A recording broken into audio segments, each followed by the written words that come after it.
செந்தில் பாலாஜி, கோவி செழியன், சேலம் ராஜேந்திரன், நாசர் ஆகியோர் அமைச்சர்களாக பதவியேற்பு.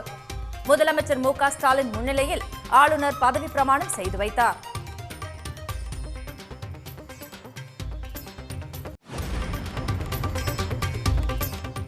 தமிழ்நாட்டின் துணை முதலமைச்சரான உதயநிதி ஸ்டாலின் அண்ணா, கலைஞர் நினைவிடங்களில் மலர் தூவி மரியாதை.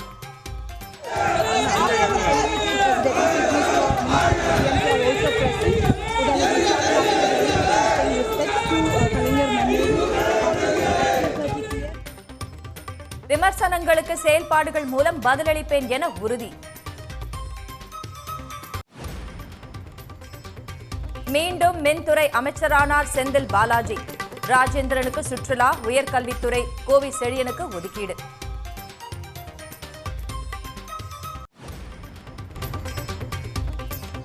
தேர்தல் பத்திரங்கள் மூலம் மிரட்டி பணம் பறித்ததாக நிர்மலா சீதாராமன் மீது கர்நாடக போலீஸ் வழக்கு. ஒன்றிய நிதியமைச்சர் பதவியில் இருந்து உடனே விலக காங்கிரஸ் வலியுறுத்தல்.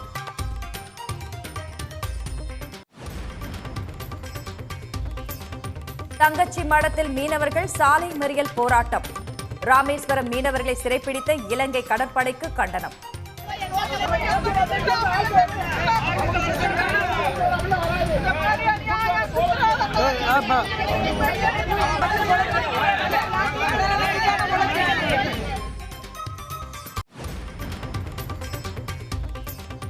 நாகை அருகே நடுக்கடலில் மோதிக்கொண்ட மீனவர்கள். ஃபைபர் படகுகள் மீது விசை படகுகளால் மோதியதால் பதற்றம்.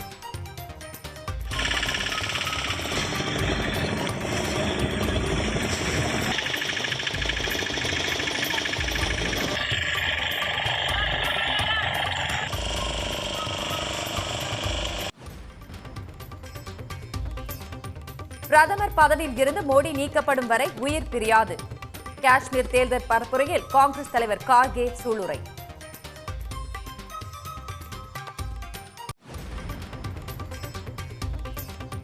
உதகையில் களை கட்டி வரும் 2வது சீசன்.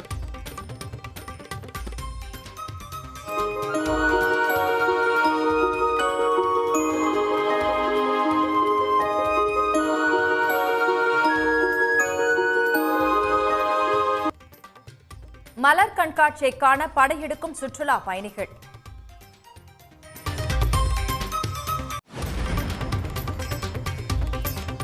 விருதுநகரில் விமர்சையாக நடைபெற்ற 200 ஆண்டுகள் பாரம்பரிய கந்தூரி விழா. 100 கிடாக்களை வெட்டி ஜாதி மத பேதம் இன்றி நடைபெற்ற கறி விருந்து.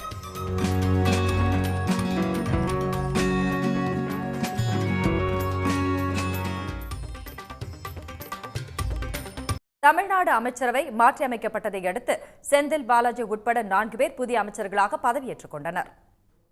முதலமைச்சர் மு.க. ஸ்டாலின் பரிந்துரைப்படி தமிழ்நாடு அமைச்சரவை மாற்றம் செய்யப்பட்டு புதிய அமைச்சர்களுக்கான பதவியேற்பு விழா ஆளுநர் மாளிகையில் நடைபெற்றது.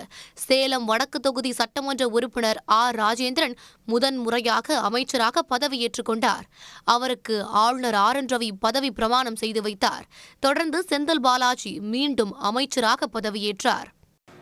ராஜேந்திரன் என்னும் நான் சட்டப்படி அமைக்கப்பெற்ற இந்திய அரசியலமைப்பின்பால் உண்மையான நம்பிக்கையும் மாறா பற்றும் கொண்டிருப்பேன் என்றும் இந்திய நாட்டின் ஒப்பில்லாத முழுமுதல் ஆட்சியையும் ஒருமையையும் நிலைநிறுத்துவேன் என்றும் தமிழ்நாட்டு அரசின் அமைச்சராக உண்மையாகவும் உளச்சான்றின்படியும் என் கடமைகளை நிறைவேற்றுவேன் என்றும் அரசியலமைப்பிற்கும் சட்டத்திற்கும் இணங்க அச்சமும் ஒருதலை சார்புமின்றி விருப்பு வெறுப்பை விலக்கி பலதரப்பட்ட மக்கள் அனைவருக்கும் நேர்மையானதை செய்வேன் என்றும் உளமாற உறுதி கூறுகிறேன்.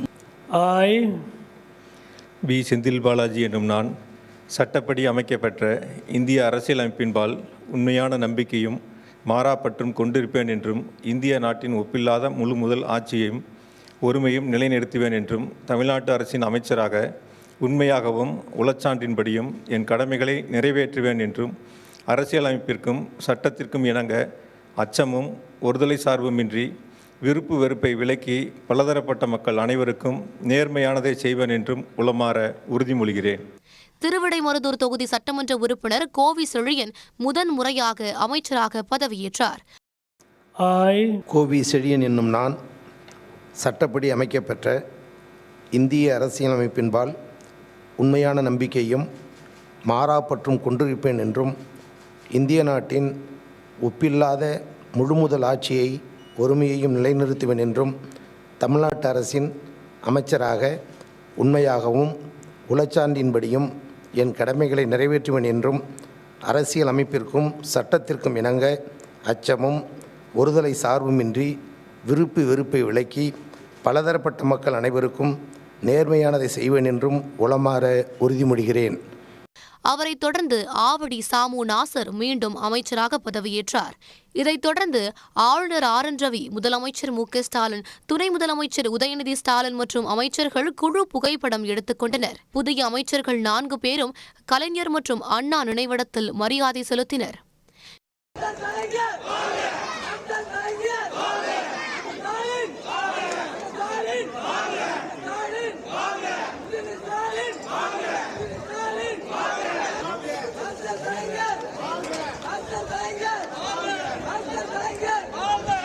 மீண்டும் அமைச்சரான செந்தில் பாலாஜிக்கு அவர் ஏற்கனவே கவனித்து வந்த மின்சாரம், மதுவிலக்கு மற்றும் ஆயத்தீர்வைத்துறை ஒதுக்கப்பட்டுள்ளது. புதிதாக பொறுப்பேற்ற கோவி செழியனுக்கு உயர்கல்வித்துறையும், சேலம் ஆர். ராஜேந்திரனுக்கு சுற்றுலாத்துறையும் ஒதுக்கப்பட்டது. ஆவடி நாசருக்கு சிறுபான்மையினர் நலன் மற்றும் வெளிநாடு வாழ் தமிழர் நலத்துறை ஒதுக்கப்பட்டது. தமிழ்நாடு அமைச்சரவையில் 5 அமைச்சர்களின் இலாக்காக்களும் மாற்றப்பட்டுள்ளன. அதன்படி உயர்கல்வித்துறை அமைச்சராக இருந்த பொன்முடி வனத்துறை அமைச்சராகவும், சுற்றுச்சூழல் துறை அமைச்சர் மெய்யநாதன் பிற்படுத்தப்பட்டோர் நலத்துறை அமைச்சராகவும், ஆதி திராவிட நலத்துறை அமைச்சர் கயல்விழி செல்வராஜ் மனிதவள மேம்பாட்டுத்துறை அமைச்சராகவும் மாற்றப்பட்டுள்ளனர். இதேபோல வனத்துறை அமைச்சராக இருந்த மதிவேந்தன் ஆதி திராவிட நலத்துறை அமைச்சராகவும், பிற்படுத்தப்பட்டோர் நலத்துறை அமைச்சராக இருந்த ராஜகண்ணப்பன் பால்வளத்துறை அமைச்சராகவும் மாற்றப்பட்டுள்ளனர். தங்கம் தென்னரசுக்கு நிதித்துறையுடன் சுற்றுச்சூழல் துறை கூடுதலாக ஒதுக்கப்பட்டுள்ளது. தமிழ்நாட்டின் துணை முதலமைச்சராக பொறுப்பேற்றுள்ள உதயநிதி ஸ்டாலின் தன் மீதான விமர்சனங்களுக்கு செயல்பாடு மூலம் பதிலளிப்பேன் என தெரிவித்தார்.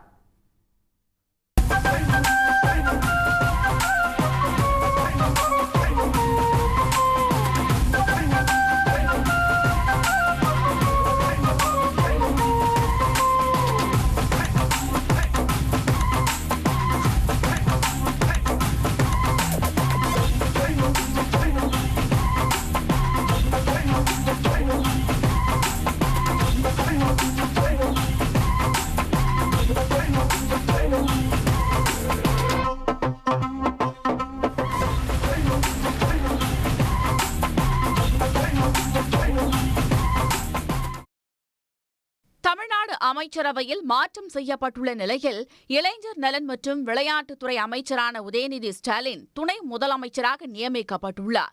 இதையடுத்து சென்னை மெரினாவில் உள்ள அண்ணா கலைஞர் நினைவிடங்களில் உதயநிதி மலர் தூவி மரியாதை செலுத்தினார்.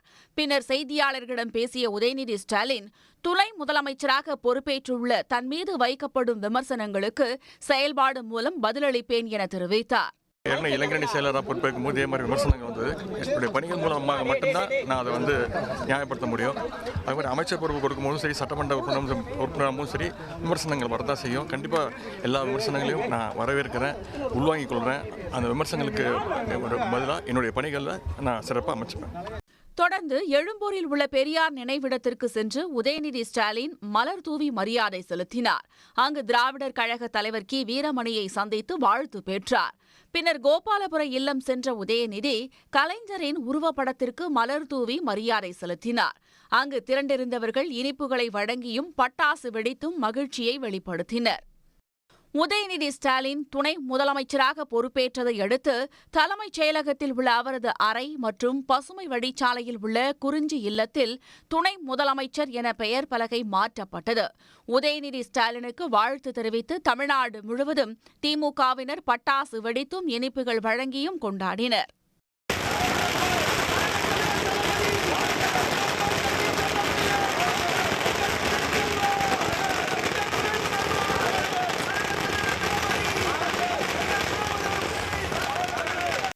துணை முதலமைச்சர் உதயநிதி ஸ்டாலினுக்கு காங்கிரஸ் மூத்த தலைவர் ப. சிதம்பரம், சமாஜ்வாதி கட்சித் தலைவர் அகிலேஷ் யாதவ் உள்ளிட்ட அரசியல் கட்சி தலைவர்கள் வாழ்த்து தெரிவித்துள்ளனர்.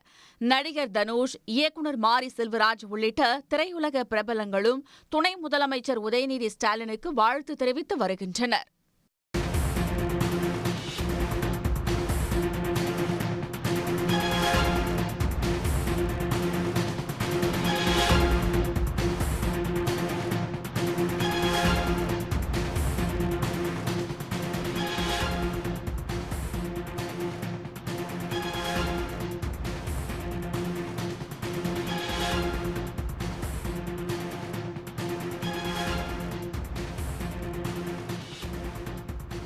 ஒன்றிய வெளியுறவுத்துறை அமைச்சர் ஜெய்சங்கருக்கு முதலமைச்சர் மு க ஸ்டாலின் கடிதம் எழுதியிருக்கிறார். மீனவர் விவகாரம் குறித்து அவர் இந்த கடிதத்தை எழுதியிருக்கிறார். இலங்கை கடற்படையால் தமிழ்நாடு மீனவர்கள் சிறைப்பிடிக்கப்படுவதை தடுக்க நடவடிக்கை எடுக்க வேண்டும் என்று கூறி முதலமைச்சர் மு க ஸ்டாலின் ஜெய்சங்கருக்கு கடிதத்தை எழுதியிருக்கிறார். ராமேஸ்வரத்தில் இருந்து 2 படகுகளில் நேற்று மீன்பிடிக்க சென்ற 17 மீனவர்கள் நெடுந்தீவு அருகே இன்று சிறைப்பிடிக்கப்பட்டனர். இலங்கை கடற்படையால் கைது செய்யப்பட்ட மீனவர்களை விடுவிக்க நடவடிக்கை எடுக்க கோரி ஜெய்சங்கருக்கு முதலமைச்சர் மு க ஸ்டாலின் கடிதத்தை எழுதியிருக்கிறார். ஒன்றிய வெளியுறவுத்துறை அமைச்சர் ஜெய்சங்கருக்கு இந்த கடிதத்தை அவர் எழுதியிருக்கிறார்.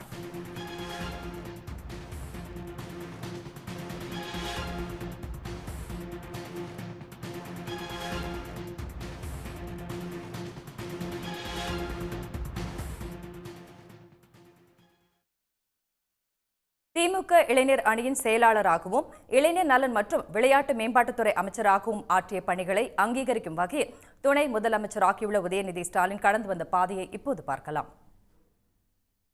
1977ஆம் ஆண்டு பிறந்த உதயநிதி டான்பாஸ்கோ பள்ளியில் பள்ளி படிப்பை முடித்து லயோலா கல்லூரியில் பட்டப்படிப்பு பயின்றார். 2008ஆம் ஆண்டு திரைப்பட தயாரிப்பாளரான அவர் ஒரு கல் ஒரு கண்ணாடி படத்தின் மூலம் நடிகர் ஆனார். அவர் நடிப்பில் கடைசியாக வெளியான படம் மாமன்னன். இதனிடையே கடந்த 2018ஆம் ஆண்டு திமுகவில் இணைந்தார். திமுக உறுப்பினராக பல்வேறு நிகழ்ச்சிகளில் கலந்து கொண்ட உதயநிதி 2018 ஏப்ரல் 1ஆம் தேதி தமிழ்நாட்டின் காவிரி உரிமைக்காக வள்ளுவர் கோட்டத்தில் நடைபெற்ற போராட்டத்தில் கலந்து கொண்டு கைதானார். தொடர்ந்து பல போராட்டங்களில் பங்கேற்ற அவர் திமுக நடத்திய ஊராட்சி சபை கூட்டங்களில் பங்கேற்று மக்களுடன் கலந்துரையாடினார். 2019 நாடாளுமன்ற தேர்தலில் தமிழ்நாடு முழுவதும் பயணித்து திமுக கூட்டணிக்கு ஆதரவு திரட்டினார். குறிப்பாக மதுரை எய்ம்ஸ் மருத்துவமனையை கட்டி முடிக்க எந்த நடவடிக்கையும் எடுக்காத ஒன்றிய பாஜக அரசை அம்பலப்படுத்தும் வகையில் அமைந்த அவரது ஒற்றை செங்கல் பிரச்சாரம் தமிழ்நாட்டின் மூலை முடுக்குகளில் எல்லாம் தாக்கத்தை ஏற்படுத்தியது. 2019 நாடாளுமன்ற தேர்தலில் திமுக தலைமையிலான கூட்டணி தமிழ்நாடு மற்றும் புதுச்சேரியில் உள்ள 39 தொகுதிகளில் வெற்றி பெற்று சாதனை படைத்தது. 2019 ஜூலை 4ஆம் தேதி திமுகவின் இளைஞரணி செயலாளராக உதயநிதியை கட்சி தலைமை நியமித்தது. 2021 சட்டமன்ற தேர்தலில் சென்னை சேப்பாக்கம் தொகுதி வேட்பாளராக களமிறங்கிய உதயநிதி சேப்பாக்கத்தில் மட்டுமின்றி தமிழ்நாடு முழுவதும் தொடர் பயணங்கள் மேற்கொண்டு திமுக கூட்டணிக்கு ஆதரவாக வாக்கு சேகரித்தார். 2021 சட்டமன்ற தேர்தலிலும் திமுக கூட்டணி வெற்றி வாகை சூடியது. மாபெரும் வெற்றி பெற்று தமிழ்நாட்டின் முதலமைச்சராக மு க ஸ்டாலின் பதவியேற்ற போது இளைஞர் நலன் மற்றும் விளையாட்டு மேம்பாட்டுத்துறை அமைச்சராக உதயநிதி ஸ்டாலின் பதவியேற்றார். சென்னையில் பிரம்மாண்டமாக நடைபெற்ற செஸ் ஒலிம்பியாட் தொடங்கி ஃபார்முலா 4 கார் பந்தயம் வரை திமுக ஆட்சி தமிழ்நாட்டு விளையாட்டுத்துறையின் பொற்காலம் என்று சொல்லும் அளவுக்கு உதயநிதியின் செயல்பாடுகள் அமைந்துள்ளன. இந்நிலையில் திமுகவின் இளைஞரணி செயலாளராகவும் தமிழ்நாட்டின் அமைச்சராகவும் உதயநிதி ஆற்றிய பணிகளை அங்கீகரிக்கும் வகையில் தமிழ்நாட்டின் துணை முதலமைச்சராக உதயநிதியை நியமித்துள்ளார் முதலமைச்சர் மு க ஸ்டாலின். துணை முதலமைச்சராக பொறுப்பேற்றுள்ள உதயநிதி ஸ்டாலினுக்கு திமுக கூட்டணி கட்சித் தலைவர்கள் வாழ்த்து தெரிவித்துள்ளனர். பட்டியலின சமூகத்தை சேர்ந்த கோவிச்செழியனுக்கு உயர்கல்வித்துறை வழங்கப்பட்டிருப்பதை விடுதலை சிறுத்தைகள் கட்சித் தலைவர் திருமாவளவன் வரவேற்றுள்ளார். உதயநிதி ஸ்டாலின் அவர்கள் அவர் சாதாரணமாகவே அவர் சட்டமன்ற உறுப்பினர் ஆகிறதுக்கு முன்னாடியே வாழ்த்து சொல்கிற பொழுது நீங்கள் தாத்தாவை போல் வர வேண்டும் என்று வாழ்த்துகிறேன். இப்பொழுதும் அந்த வாழ்த்துக்களை தான் தெரிவித்துக் கொள்கிறேன். அமைச்சராக இருந்து துணை முதலமைச்சராக இருக்கின்ற என் அன்பு சகோதரர் மாண்புமிகு உதயநிதி ஸ்டாலின் அவர்களுக்கும் என்னுடைய மனமார்ந்த வாழ்த்துக்கள். காங்கிரஸ் பேரியக்கத்தின் சார்பாக வாழ்த்துக்களை தெரிவித்துக் கொள்கிறோம். கலைஞருக்கு தளபதி ஸ்டாலின் எவ்வாறு உறுதுணையாக இருந்து ஒத்துழைப்பாக இருந்து ஆட்சி நிர்வாகத்தை கவனித்து கொண்டாரோ அதைப் போல இன்றைக்கு தளபதி ஸ்டாலின் அவர்களுக்கு உதயநிதி ஸ்டாலின் அவர்களும் உற்ற துணையாக இருப்பார் என்று நம்புகிறேன். அவருக்கு என்னுடைய வாழ்த்துக்கள். உயர்கல்வித்துறையை ஒரு பட்டியல் சமூகத்தை சார்ந்த உறுப்பினருக்கு வழங்கியிருப்பது அனைவருக்கும் மகிழ்ச்சியை தருகிறது. அனைத்து ஜனநாயக சக்திகளும் இதனை வரவேற்று பாராட்டுகின்றனர். கூட்டணி கட்சி என்கிற முறையில் விடுதலை சிறுத்தைகளும் இதனை வரவேற்கிறோம், பாராட்டுகிறோம். தமிழ்நாட்டில் நீலகிரி, கோவை உள்ளிட்ட 9 மாவட்டங்களில் நாளை கனமழை பெய்யும் என்று வானிலை ஆய்வு மையம் கூறியுள்ளது. தமிழ்நாட்டில் கோடை வெயில் சுட்டரித்து வந்த நிலையில் கடந்த சில நாட்களாக பரவலாக மழை பெய்து வருவதால் வெப்பம் தணிந்து குளிர்ச்சி நிலவி வருகிறது. தஞ்சை மாவட்டம் பட்டுக்கோட்டையில் சுமார் 45 நிமிடங்கள் மழை வெளுத்து வாங்கியது. இதன் காரணமாக சாலைகளில் மழைநீர் பெருக்கெடுத்து ஓடியது. திடீர் மழையால் மக்கள் மகிழ்ச்சி அடைந்தனர்.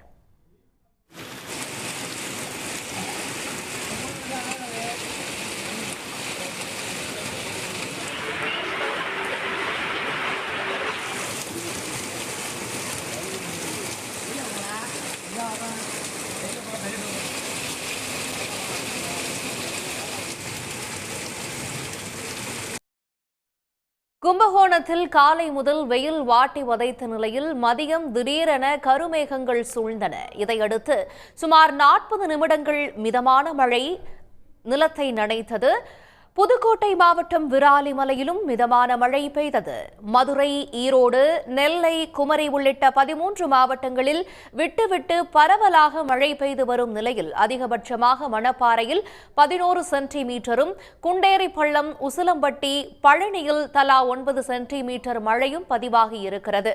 அடுத்த சில நாட்களுக்கு தமிழ்நாட்டில் பரவலாக மழை பெய்யும் என சென்னை வானிலை ஆய்வு மையம் அறிவித்துள்ளது. நாளை நீலகிரி, கோவை, திண்டுக்கல், தேனி, விருதுநகர், தென்காசி, திருநெல்வேலி, கன்னியாகுமரி, தூத்துக்குடி மாவட்டங்களில் கனமழைக்கு வாய்ப்புள்ளது. தேர்தல் பத்திரங்கள் மூலம் மிரட்டி பணம் பறித்ததாக அளித்த புகாரில் நீதிமன்ற உத்தரவுப்படி ஒன்றிய நிதியமைச்சர் நிர்மலா சீதாராமன் மீது பெங்களூரு போலீசார் வழக்கு பதிவு செய்தனர்.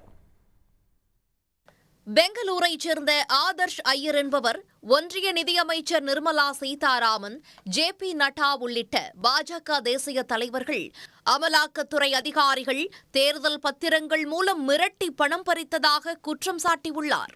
மேலும் நடவடிக்கை எடுக்க கோரி அவர் தாக்கல் செய்த மனுவை விசாரித்த பெங்களூருவில் உள்ள மக்கள் பிரதிநிதிகள் சிறப்பு நீதிமன்றம் வழக்கு பதிவு செய்து உத்தரவிட்டது. இதனையடுத்து ஒன்றிய அமைச்சர் நிர்மலா சீதாராமன், முன்னாள் கர்நாடக பாஜக தலைவர் நளின் குமார் காட்டில் அமலாக்கத்துறை மீது பெங்களூரு திலக் நகர் போலீசார் 3 பிரிவுகளின் கீழ் வழக்கு பதிவு செய்தனர். இதனையடுத்து ஒன்றிய அமைச்சர் நிர்மலா சீதாராமன், முன்னாள் கர்நாடக பாஜக தலைவர் நளின் குமார் காட்டில் அமலாக்கத்துறை மீது பெங்களூரு திலக் நகர் போலீசார் 3 பிரிவுகளின் கீழ் வழக்கு பதிவு செய்தனர். மேலும் அமலாக்கத்துறை அதிகாரிகள் கர்நாடக பாஜக தலைவர் விஜயேந்திராவை வழக்கில் இணைத்துள்ளனர். இந்நிலையில் நிர்மலா சீதாராமன் பதவி விலக வேண்டும் என்று கோரிக்கை வலுத்துள்ளது. அவர்களுக்கு வரவு செலவு கணக்கே கிடையாது. நூற்றுக்கணக்கான கோடிகளை பாஜக கொடுத்துருக்காங்க. ஒரு கம்பெனியே இல்லை, அவங்களும் கொடுத்துருக்கு. நான் சொல்லலை, பத்திரிகையில் வந்திருக்கு, தலைவர்கள்லாம் பேசிகிட்டு இருக்காங்க. அப்போ ஆயிரக்கணக்கான கோடிகள் இந்த கம்பெனி நிதி கொடுக்கும்போது கைமாற உடனே அவர்களுக்கு அந்த கம்பெனிக்கு பெரிய பெரிய கான்ட்ராக்டுகள் கொடுக்கப்படுகிறது. இதுதான் கேள்வி. இப்பொழுது கர்நாடகாவில் கொடுத்தவர் மிரட்டி வாங்கினார் என்று புகார் கொடுத்திருக்கிறார். அதை அவர்கள் சந்திக்கட்டும், உண்மை வெளியே வரும். உண்மையை நீண்ட நெடிய காலம் யாரும் மறைக்க முடியாது, மறுக்கவும் முடியாது. உண்மை வந்தே தீரும். நிர்மலா சீதாராமன், அமலாக்கத்துறை அதிகாரிகள் மீது போலீசார் வழக்கு பதிவு செய்த நிலையில் தொடர் விசாரணையின் அடிப்படையில் அடுத்த கட்ட நடவடிக்கை இருக்கும் என்று போலீஸ் தரப்பில் கூறப்பட்டுள்ளது. தேர்தல் பத்திர முறைகேடு தொடர்பாக நிதியமைச்சர் நிர்மலா சீதாராமன் மீது பதிவு செய்யப்பட்டுள்ள வழக்கை தீர விசாரிக்க வேண்டும் என காங்கிரஸ் எம்பி கார்த்தி சிதம்பரம் தெரிவித்துள்ளார். ஆலங்குடியில் செய்தியாளர்களிடம் பேசிய அவர், அமலாக்கத்துறை மூலம் மிரட்டி தேர்தலுக்கு எவ்வளவு பணம் பெற்றார்கள் என்பதை விசாரிக்க வேண்டும் என வலியுறுத்தினார். எலக்டோரல் பாண்டு கொடுத்தவங்களுக்கும் இடியில் அவங்க மேலே கேஸ் போட்டதுக்கும் லிங்க் இருக்கா இல்லையான்றது விசாரணை மூலமாக தானே தெரியும். நாங்கள் இது எங்களுக்கு தெரிஞ்ச ஆதாரம் சுப்ரீம் கோர்ட் ஜட்ஜ்மெண்ட் வந்தப்புறம் யாரெல்லாம் எலக்டோரல் பாண்டு கொடுத்துருக்காங்கன்றதை வெளியிட்டாங்க. அதுக்கப்புறம் யார் மேலெல்லாம் இடி கேஸ் இருக்குன்றது லிஸ்ட் எடுத்து பார்த்து நாங்கள் போட்டோம். இப்போ போலீஸ் நல்லா விசாரித்து சொல்லட்டுமே, இவங்க மேலே கேஸ் இருந்தது, அதுக்கப்புறம் இவங்க எலக்டோரல் பாண்டு மூலமாக பிஜேபிக்கு நன்கொடை கொடுத்தாங்க, அதுக்கப்புறம் இவங்க மேலே கேஸ் மூடி இருக்குன்னா ஏதாவது உள்நோக்கத்தோடு தான் அந்த கேஸை போட்டாங்க, அந்த உள்நோக்கத்தோடு தான் அந்த கேஸை மூடினாங்க. அதுக்கு தானே இவங்க பணம் கொடுக்குறாங்க. அதனால இது விசாரிக்க வேண்டிய விஷயம்தான். உதகையில் 2வது சீசன் களைகட்டி உள்ள நிலையில் விடுமுறை தினம் என்பதால் ஆயிரக்கணக்கான சுற்றுலா பயணிகள் குவிந்தனர். உதகையில் இ பாஸ் நடைமுறை உள்ளிட்ட காரணங்களால் கடந்த 5 மாத காலமாக சுற்றுலா பயணிகள் வருகை என்பது மிகவும் குறைவாக இருந்து வந்தது. தற்போது 2வது சீசன் தொடங்கியுள்ளதால் சுற்றுலா பயணிகள் வருகை நாளுக்கு நாள் அதிகரித்து வருகிறது. பூங்காவில் அலங்கார மேடைகளில் டேலியா, சால்வியா, இன்கா மேரி கோல்டு, டெய்சி, காலான்டுல்லா, பால்சம் உள்ளிட்ட 70 வகையான மலர் ரகங்கள் பார்வைக்கு வைக்கப்பட்டுள்ளன. மேலும் புது பூங்காவில் 2000 மலர் தொட்டிகளை கொண்டு வைக்கப்பட்டுள்ள விதமாக பல்வேறு விளையாட்டு வடிவங்களையும் சுற்றுலா பயணிகள் ஆர்வத்துடன் பார்த்து ரசித்து செல்கின்றனர்.